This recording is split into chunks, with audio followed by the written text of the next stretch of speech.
Welcome to Let's Roger That. I'm Jill.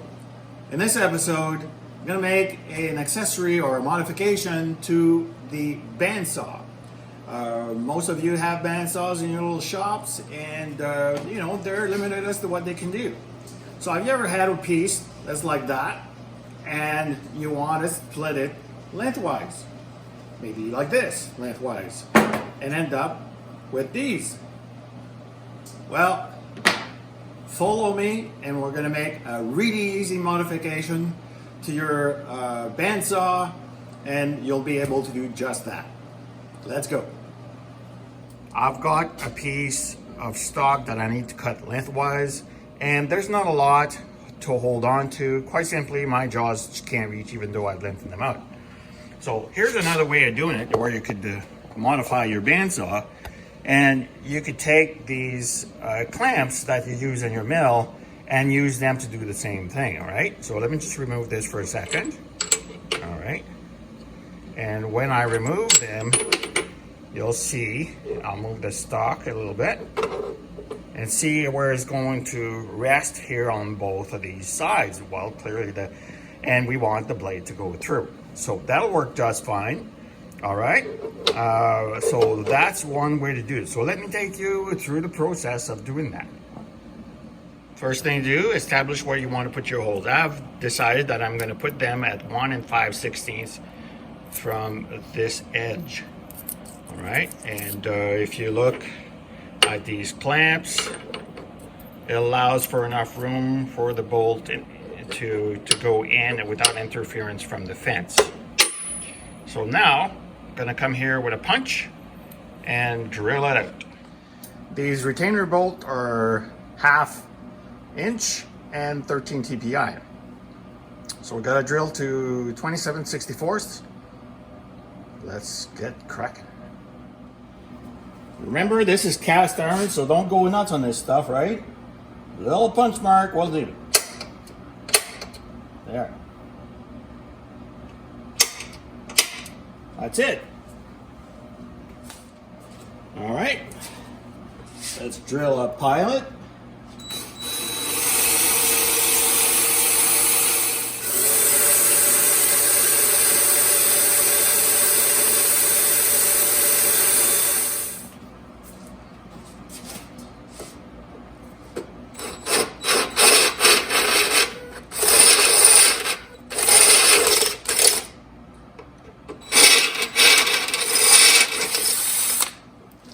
There we go.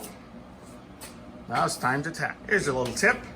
Before you start tapping any part, put a little chamfer at the entrance of it.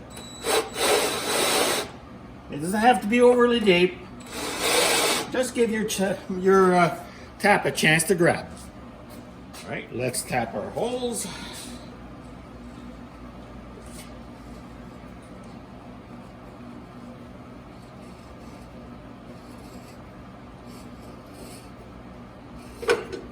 Cast iron is very ductile, which means it's quite soft, easy to work with. But still, use your taps in the correct manner and you'll see it'll go very, very easy.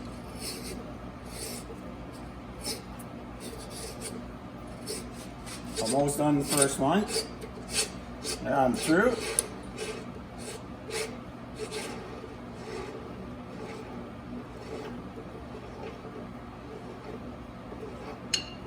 Time for the second hole. Make some room.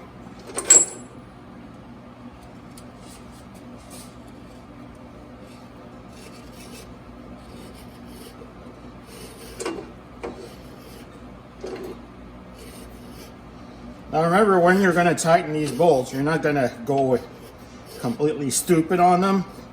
So there's no risk of breaking the cast iron. Quite simply, it's 3/8 of an inch thick. There's plenty of meat there. Shouldn't be an issue at all. And that's it. We're almost ready to go and do the job. We'll just have to put the jaws back together.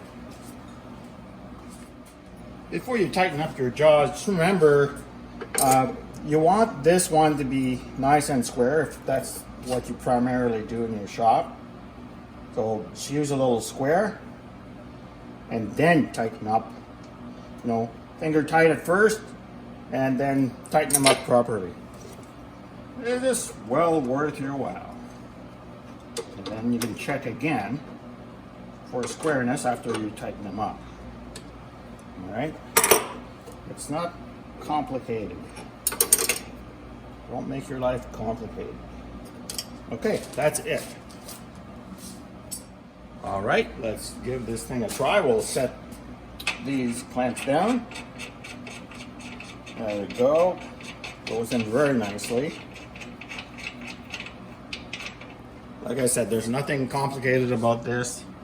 It's a nice, quick modification that will help you somewhere along the way,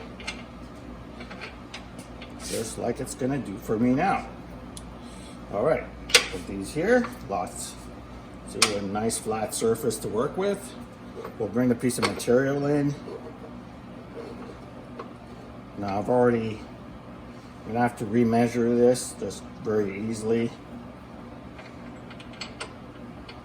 Put these in place. And you see how it's going to work.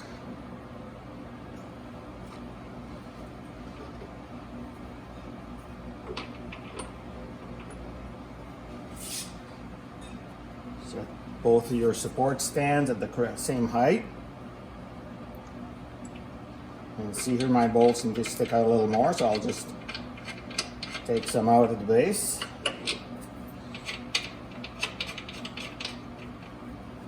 There's lots of material there. If you need longer bolts, use a longer bolt. It's easy, right? Okay. I'll get some nuts to tighten this up. All right. Put on a couple washers. Nut.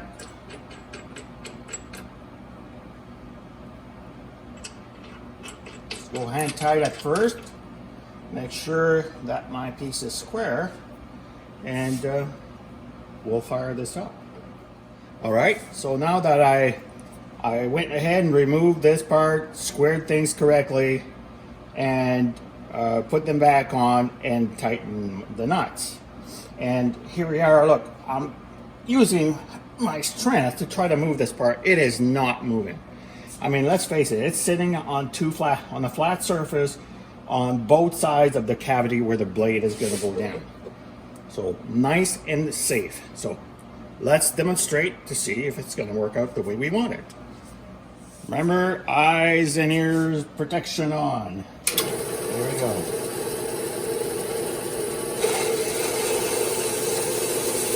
Nice. Put a little lubricant.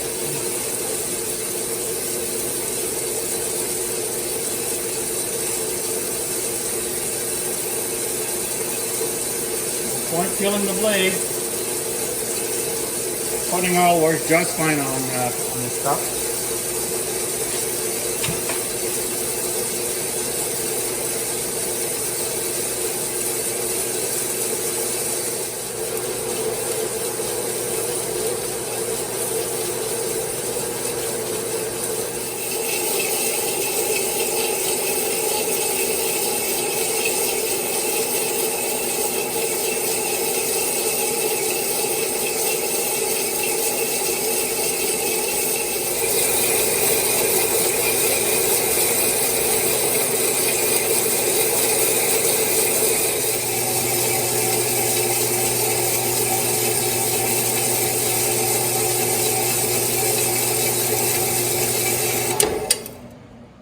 Before I take the part out, I want to point out that it's important not to squeeze the parts in between these two things, okay? So, because you don't want this to jam on you.